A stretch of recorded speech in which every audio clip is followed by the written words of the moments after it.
আসসালামু আলাইকুম বন্ধুরা, আশা করছি তোমরা সকলেই সুস্থ আছো, ভালো আছো। কাল কিন্তু গেছে আমাদের একটা পবিত্র দিন বা পবিত্র পার্বণ, যেটাকে বলা হয় শবে বরাত। এই শবে বরাতে কিন্তু কম বেশি সকলের বাড়িতেই চালে আটা রুটি হয়, মাংস হয়, পায়েস হয়, অনেক ধরনের মিষ্টি জাতীয় খাবার হয়।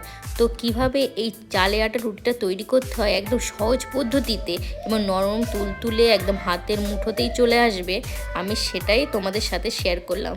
ভাবলাম যে তোমাদের সাথে শেয়ার করি, তোমরাও জেনে যাও যে কিভাবে এরকম নরম তুলতুলে রুটিটা তৈরি করি। চলুন শুরু করা যাক। প্রথমে একটি কড়াই নিয়েছি বা পাত্র নিয়েছি, তাতে আমি 1 বাটি জল নিয়ে নিলাম। সেই জলেতে দিয়ে দিলাম আমি 1 চামচের মতো নুন। এরপর আমি জলে দিয়ে দেবো পরিমাণ মতো সাদা তেল। এই সাদা তেলটা দিলেই দেখবেন ময়দার প্রয়োজন হবে না, শুধু চালের আটা দিয়ে আপনি বানিয়ে ফেলতে পারবেন নরম তুলতুলে রুটি।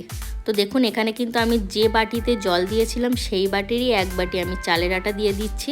তো দেখুন, ভালোভাবে এটাকে মিশিয়ে নিয়েছি। আঁচ কিন্তু আমার একদম লোয়ে আছে। এরকম মিশিয়ে মিশিয়ে একটা শক্ত ডো করে নেবো।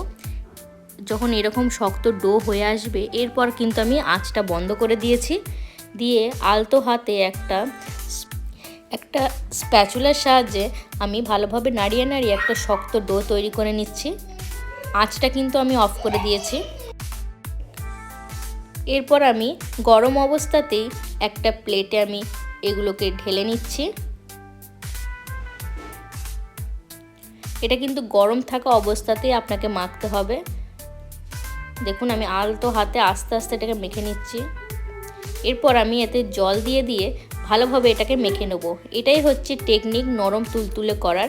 আপনি যখন গরম অবস্থাতেই আটাটা পাত্র থেকে ঢেলে নেবেন, তখনই অল্প অল্প জল দিয়ে কিন্তু আপনাকে একটা নরম ডো তৈরি করে নিতে হবে। যেমনটাই আমি ভিডিওটা দেখাচ্ছি ঠিক সেরকমভাবেই আপনাকে করে নিতে হবে। দেখুন, এরকম একটা চ্যাটচ্যাটে ডো তৈরি হয়ে গেছে। ভালোভাবে আস্তে আস্তে মেখে নিতে হবে। এটা সময়ের একটা কাজ, বেশ অনেকক্ষণ ধরে সময় নিয়ে এটাকে চ্যাটচ্যাটে করে মেখে নিতে হবে।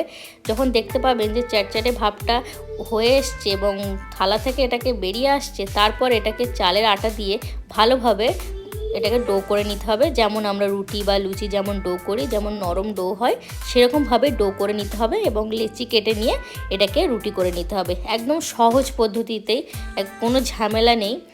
এইভাবেই যদি করতে পারেন তো দেখবেন আপনার রুটিও হবে একদম সাদা ধপধপে এবং নরম তুলতুলে, আর খেতেও লাগবে দারুণ। অনেক সময় চালে আটা রুটি করলে কি হয়, শক্ত হয়ে যায়, কিন্তু এইভাবে করলে দেখবেন একদম নরম হবে এবং খেতেও লাগবে খুব সুন্দর।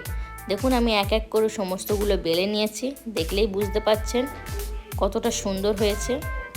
রুটিগুলো কিন্তু একদম ফেটে যায়নি।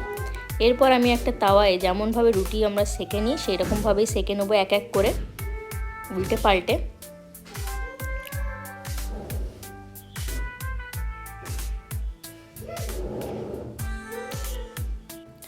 ঘড়ি ধরে একদম 2 মিনিট সময় নিয়ে রুটিগুলোকে সেঁকে নিতে হবে, খুব তাড়াতাড়ি হয়ে যায়। দেখুন কত সুন্দর ফুলে উঠেছে রুটিগুলো। প্রত্যেকটা রুটি আপনার ফুলবে এবং নরম তুলতুলে হবে, খেতে অসাধারণ লাগবে। আপনার বাড়িতে আত্মীয় মেহমান বা কোনো রকম অনুষ্ঠান পার্বণে আপনারা এই রুটিটা তৈরি করে নিতে পারেন। খেতে কিন্তু খুবই সুন্দর। মাংস, পায়েস, সিমাই সমস্ত কিছু দিয়েই এই রুটিটা খেতে দারুণ লাগে। আমি আপনাদেরকে কাপড় দিয়েও সেঁকে দেখাচ্ছি, খুন্তি দিয়েও, যে কোনো রকমভাবে আপনারা সেঁকে, যেমন রুটি সেঁকে সেরকমভাবে সেঁকে নিতে পারেন। দেখুন, প্রত্যেকটা রুটি কিন্তু একদম ফুলে উঠেছে। এইভাবে আমি বাকি রুটিগুলো সব সেঁকে নেব।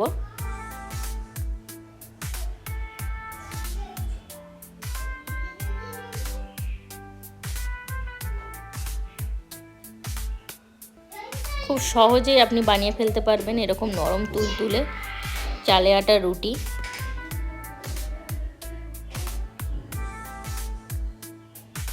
দেখুন, আমি এইভাবে সমস্ত রুটিগুলো সেঁকে নিয়েছি। দেখুন, প্রত্যেকটা রুটি নরম হয়েছে। আপনাদেরকে আমি হাতে তুলে দেখাচ্ছি। দেখুন, হাতের মুঠোর মধ্যে চলে আসছে রুটিগুলো, এতটাই নরম হয়েছিল, আর খেতে কিন্তু অসাধারণ, মুখে দিলেই মিলিয়ে যাবে।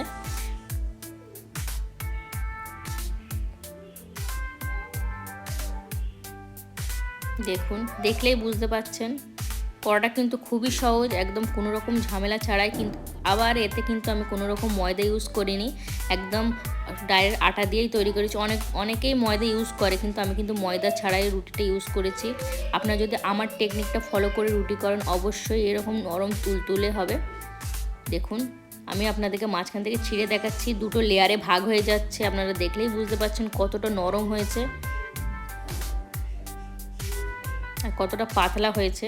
তো আমি এখানে সার্ভ করেছি মুরগির মাংস দিয়ে, আপনারা পায়েস দিয়েও করতে পারেন। আশা করছি আমাদের ভিডিওটি আপনার ভালো লেগেছে। ভালো লাগলে লাইক, শেয়ার, কমেন্ট করে দেবেন এবং চ্যানেলটিকে সাবস্ক্রাইব করে দেবেন। ধন্যবাদ।